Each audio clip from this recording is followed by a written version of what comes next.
Hali gani mwanafamilia wa channel tupendwa hii hapa ya Kileo Media.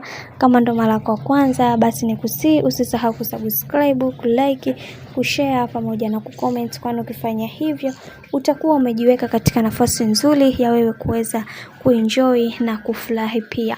Bwana, mambo ni mengi sana. Familia ya bwana mkubwa Diamond Platnumz yaweza kumuomba msamaha bibi Zuhura kwa kila kitu ambacho kilichoweza kumfanyia, na wengi wao wanatamani kuweza kuona binti huyu akiwa na furaha katika maisha yake. Kuna moja kati ya clip ambayo inayoendelea sasa hivi mitandaoni ni kuhusiana na clip na maneno ambayo aliyoweza kuyazungumza mama mzazi wa Zuchu, na akisema kwamba Diamond Platnumz ana makosa, kwa nini hataki kuweza kutukutanisha mimi pamoja na mama yake ambaye ni mama Dangote.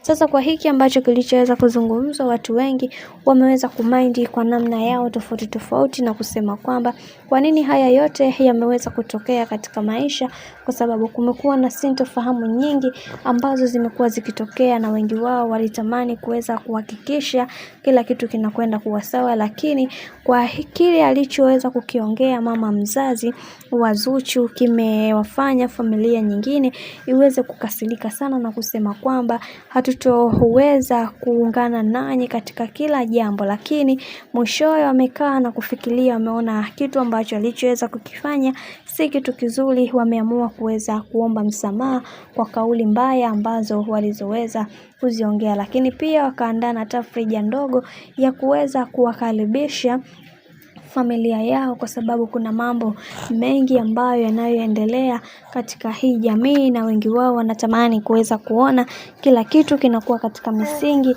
na mikakati iliyo bora, na wengi wao waliweza kumsihi sana bibi Zuchu aweze kuondokana na hii familia. Inasemekana ni familia ya drama. Leo anaweza wakamfanyia hichi, kesho wakamfanyia hichi, leo akamkubali, kesho akamkataa. Kwa hiyo ni kitu ambacho kinachoboa na kinachosha kiukweli, lakini tumeweza kuona watu wengi wameweza kumsihi aweze kuvumilia, kwani hayo yote yapo kwenye masuala mazima ya ndoa, hivyo yapaswa kuweza kuchukua hatua kubwa na kuwafanya watu wengine waendelee kuenjoy na kufurahi katika kila hatua ya maisha ambayo wanayoyapitia kiujumla. Bwana, mambo ni kama hivyo ambavyo unavyozidi kuona mambo yanazidi kuwa mengi katika familia hii. Mimi naomba nikusihi kitu kimoja, kama ndo mara kwa kwanza kufuatilia channel tupendwa hii hapa ya Kileo Media, basi nikusihi usisahau kusubscribe, kulike, kushare pamoja na kucomment, kwani ukifanya hivyo utakuwa umejiweka katika nafasi nzuri ya wewe kuweza kuenjoy na kufurahi pia katika channel tupendwa hii hapa ya Kileo Media.